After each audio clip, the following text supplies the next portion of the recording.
Assalamualaikum Bu. Waalaikumsalam. Ini dengan siapa? Saya dengan Gina. Dengan Gina. Oh, Mbak Gina. Ini ngomong-ngomong berasal dari mana? Saya asalnya dari Karangrejo, Ujung Pangkang, Gresik. Oh, dari Karangrejo ya. Karangrejo ke sini itu lumayan jauh. Tadi diantar teman atau sendiri? Sendirian pakai sepeda motor. Iya. Ngomong-ngomong sudah kenal nggak sama saya? Belum. Belum kenal Iya. ya. Sekarang saya perkenalan dulu. Nama saya Bella. Bisa Mbak Gina panggil Mbak atau Bu atau Kak, terserah saja mau panggil apa senyamannya Mbak Gina. Mbak Gina kuliah atau kerja? Ngomong-ngomong. Saya kuliah Kuliah di mana? Kuliah di Universitas Trunojoyo Madura. Di Madura ya. Semester berapa Mbak Gina? Saya sudah semester 3 menuju ke semester 4. Semester 3 berarti sudah 2 tahun lah. 1,5 tahun. 1,5 tahun. Jurusan? Jurusan Pendidikan Guru Pendidikan Anak Usia Dini. PG PAUD. Iya, yang nantinya jadi guru PAUD. Iya. Terus selama pandemi ini kuliahnya offline atau online? Online.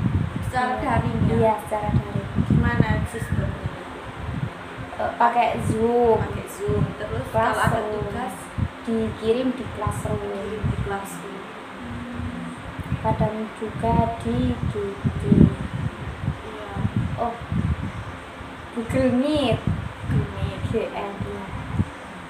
Soalnya masa pandemi ini Iya. kan nggak mungkin kayak universitas itu masuk gitu loh, soalnya kan dampaknya itu sangat parah kan seperti ini. Ngomong-ngomong Mbak Gina kesini itu tahu dari mana? Ada teman dari kampus atau dari desa atau apa yang ngasih tahu Mbak Gina? Oh, saya tahunya Mbak Bella. Jadi ini itu dari Google. Oh, dari Google, tahu dari Google. Iya. Iya, kemarin saya itu sempat sedikit ngupload ya di blog saya, blog pribadi saya itu konseling. Jadi siapa yang ada masalah itu silakan datang ke sini, nggak apa-apa. Sekitar bulan November kalau nggak Desember gitu loh saya mau upload di sana. Lumayan banyak, sudah lumayan berapa anak itu sekitar 10 atau berapa itu yang datang ke sini.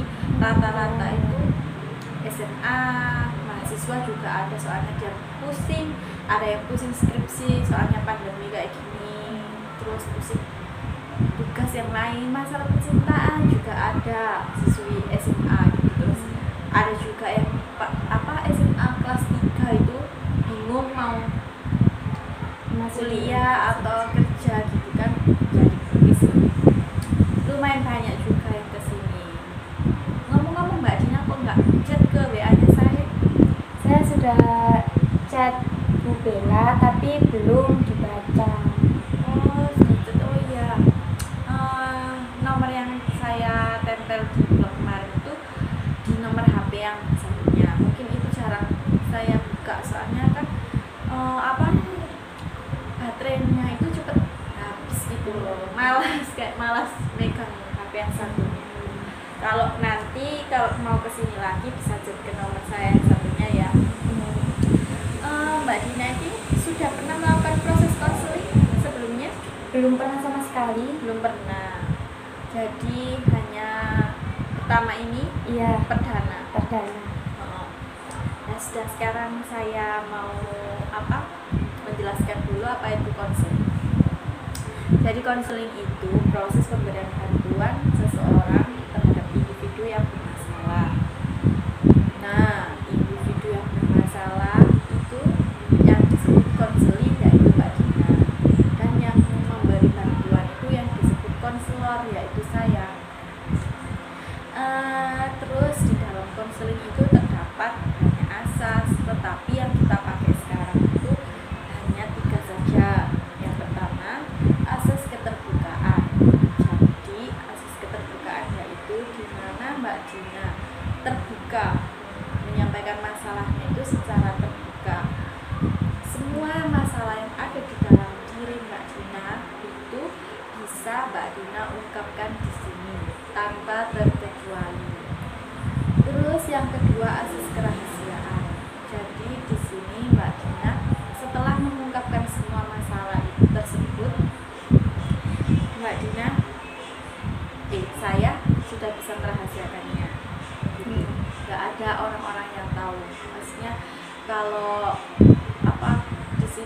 Dina mau ngasih tahu misalnya gini, saya disuruh Mbak Dina untuk ngasih tahu masalahnya terhadap orang tua atau teman terdekat Mbak Dina, itu baru saya kasih tahu.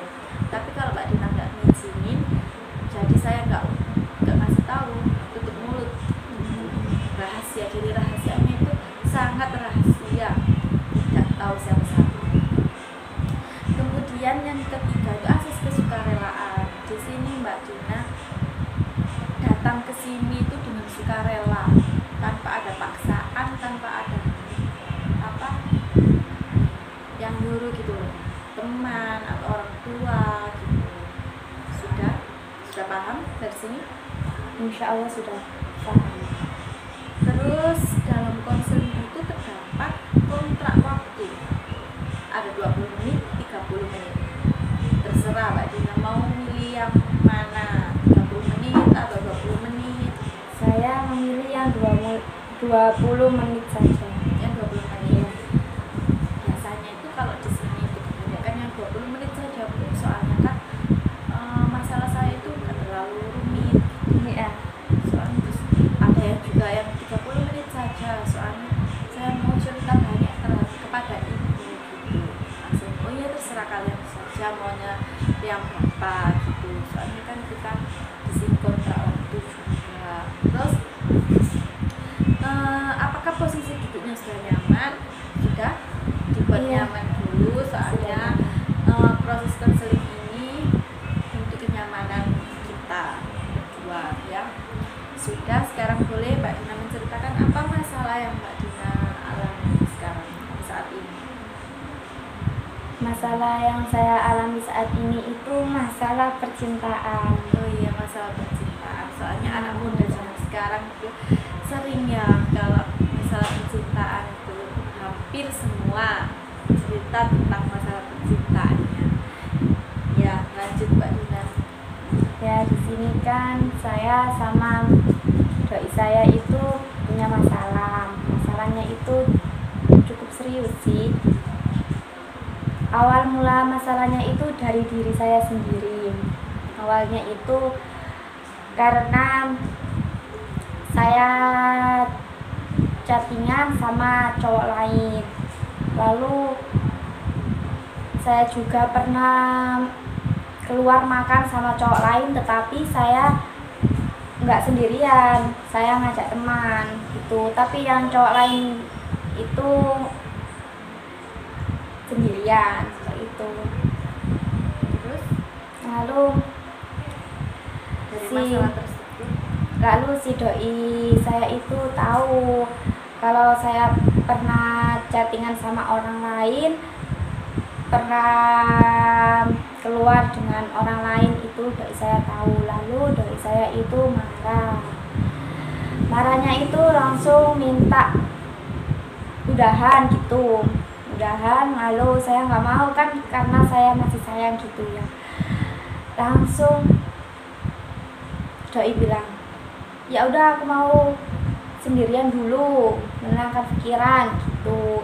Lalu saya nggak mau, karena saya masih sayang, nggak mau putus gitu. Tapi doi maksa tetap putus tuh, tapi saya nggak mau. jadi masalahnya itu dari Mbak Dina sendiri. Iya. Apa kayak sebenarnya sih ini masalahnya itu doinya Mbak Dina juga kan cemburu gitu ya. Iya. Kalau boleh tahu nih, Mbak Dina sama doi itu sudah berapa lama pacaran? Kira-kira udah sekitar berapa ya, 3 tahun berapa gitu. 3 tahun. Terus Mbak doinya Mbak Dina itu kuliah atau kerja? Kerja dari saya. Rumahnya agak jauh. Lumayan jauh, tapi sama-sama Gresiknya kan. Satu kabupaten. Iya, satu kabupaten, satu kecamatan, tapi beda desa. Pernah nggak Mbak Dina ke rumahnya doi? Dulu sih sering, tiap hari saya ke rumah doi, tapi saat ada ada masalah, sering ada masalah. Sebulan loh belum tentu, kalau sebulan belum tentu kalau kita ketemu gitu. Terus doi juga pernah ke rumah Mbak Dina? Ya sering dulu, tapi sekarang udah enggak karena kan banyak masalah gitu. Terus ngomong-ngomong, kalau kalian keluar, misalnya kalau keluar itu aktivitasnya itu kayak gimana aja, maksudnya kalau main itu keluar kemana kayak, atau yang jemput Mbak Dina atau gimana? Ya yang jemput itu gantian, kadang saya yang jemput doi ke rumahnya, kadang juga doi yang jemput ke rumah saya. Lalu mainnya itu terkadang di di rumah makan, lalu kadang di pantai gitu. Terus dulu itu nggak pernah curiga sama sekali doinya Mbak Dina terhadap Mbak Dina? Nggak pernah, karena dulu itu sering komunikasi, lalu sering HP saya dipegang doi dan HP doi juga sering saya pegang. Tukeran ya? Ya, tukeran. Berarti baru ini aja. Ya. Berapa bulan kira-kira kalau ada masalah ini? Baru Udah berapa? sekitar berapa ya, 2 bulanan gitu. 2 bulanan. Jadi di sini masalahnya Mbak Dina itu Nggak mau doinya putus sama doinya itu cemburu. Ya. Terus Mbak Dinanya nggak mau putus, tetapi doinya itu masih ingin sendiri. Iya. Kok kira-kira kok tahu doinya Mbak Dina itu dari mana? Kok Mbak Dina keluar sama teman yang lain, terus chat sama cowok lain, gitu. Taunya dari mana? Gini nih ya, saya kan ingin diperhatikan sama doi gitu ya, karena doi kan nggak pernah merhatiin saya, bahkan jarang banget gitu chatan sama saya. Lalu saya chat gini, saya chat tak kasih bukti kalau saya chattingan sama cowok lain gitu, biar dia itu Lebih perhatian. ya. Ternyata Malah marah-marah gitu, langsung aja sendirian gitu, putus gitu. Lalu saya nggak mau itu awalnya. Lalu pas yang keluar itu awalnya itu saya di VC, tapi saya tolak. Langsung doi itu curiga langsung saya papkan, terus doi marah lagi, langsung marah-marah sama saya. Terus chattingannya itu marah-marah, chattingannya itu bahas tentang kita udahan dulu gitu. Karena si doi ingin sendiri, saya nggak mau, saya tetap mengejar gitu. Tapi responnya si doi itu negatif sama saya gitu. Terus solusi apa selama ini, maksudnya usaha Mbak Dina selama ini untuk mengatasi masalah tersebut itu apa? Saya sih Mencoba kayak gimana Mbak Dina itu? Kalau boleh tahu saya ya. ya, saya inginnya itu doi seperti dulu lagi, perhatian sama saya gitu. Lalu pikirannya di saya itu positif aja, positif thinking, jangan negatif terus. Terus Usaha Mbak Dina yang Mbak Dina lakukan selama ini itu kayak gimana? Apakah Mbak Dina ke rumah doi atau oh ya, usaha saya itu saya meskipun doi nggak pernah responnya negatif, itu saya tetap ngechat terus gitu, tanya kabarnya, tapi doi nggak pernah balas, kadang cuma dibalas cuek gitu. terus Mbak Dina sempat nelpon nggak? Iya, sempat saya video call, sempat saya telepon, tapi responnya doi itu negatif. Bahkan saya pernah ke rumah doi, tapi di rumah doi tersebut tidak ada orangnya sama sekali. Sampai pernah saya itu telepon ke orang tua doi, tanya kabar doi, sama kabar doi sekarang lagi ngapain gitu. Terus responnya? Langsung Respon orang tuanya? ya dikasih tahu kalau doi sekarang lagi ngopi gitu, ngopinya di belakang rumah. Oh ya udah, saya sudah lega kalau gitu. Dari respon selama ini tuh Mbak Dina tetap setiap hari tetap Iya, terus chat, telepon gitu. terus, pokoknya kasih kabar ke dia meskipun dia responnya negatif gitu. Kalau berarti dari masalah Mbak Dina tersebut sama usaha atau solusi dari masalah Mbak Dina tersebut yang sudah lakukan itu menurut Mbak Dina itu sinkron nggak? Maksudnya cocok nggak gitu? Sinkron nggak? Kalau dibilang sinkron sih ya sinkron, tapi kalau dibilang enggak ya gimana ya, karena saya bilangnya sinkron itu karena saya masih sayang gitu, makanya saya kejar terus, saya chat. Nggak tahu lagi kalau doi bilangnya risih tahu gimana nggak tahu tuh. Jadi gini ya Mbak Dina, usaha Mbak Dina tersebut itu menurut saya sudah apa benar. Intinya itu tiap hari Mbak Dina sudah kasih kabar ke doi, sudah nelpon, sudah bahkan sudah ke rumahnya langsung gitu. Tapi respon doi itu masih tetap saja negatif.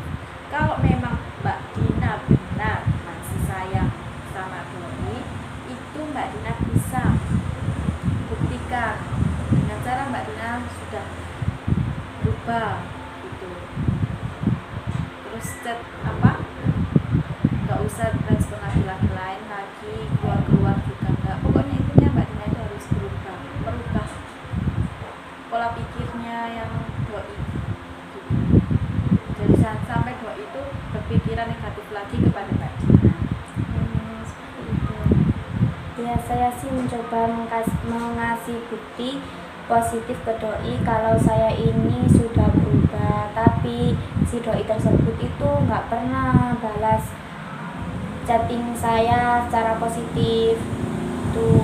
Ya sudah, berarti mulai sekarang itu bisa Mbak Dina terapkan itu, kayak misalnya ya sudah wes, berarti mungkin doi ini masih ingin sendiri, jadi kayak apa jarang-jarang gitu ngabarin. Nanti kalau misalnya 1 bulan 2 bulan gitu kan doi kan pasti apa cari Mbak Dina, soalnya kan kalian kan sudah bersama-sama itu sudah lama. Sudah dari sini paham?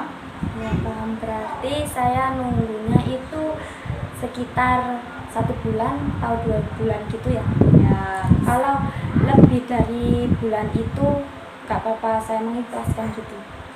Atau nah, itu sih terserah Mbak Dina, soalnya kan Mbak Dina yang menjalani hubungan juga itu enaknya bagaimana. Tapi sih ya sabar dulu, mungkin masih menenangkan, mungkin shock gitu lihat Mbak Dina kayak oh Dina ini keluar sama laki lain, berarti kan saya kan nggak bisa membahagiakan gitu. oh gitu.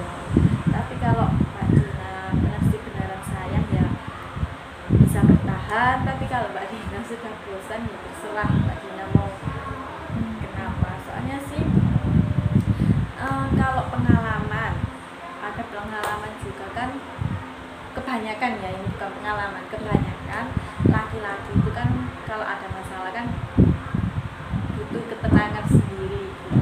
Nanti kalau berapa hari lagi sudah berubah gitu. Jadi Ya, sudah paham? iya sudah. Terus sudah apa masalahnya? Sudah nggak ada masalah lagi atau kayak gimana? Iya sudah. Sudah.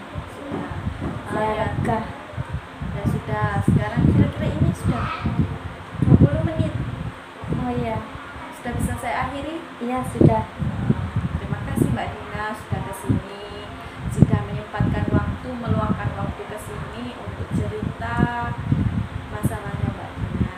Jika ada kesempatan lagi Mbak Dina bisa kesini lagi. Iya. nomor saya yang baru, nanti tak share ke Mbak Dina. Sudah.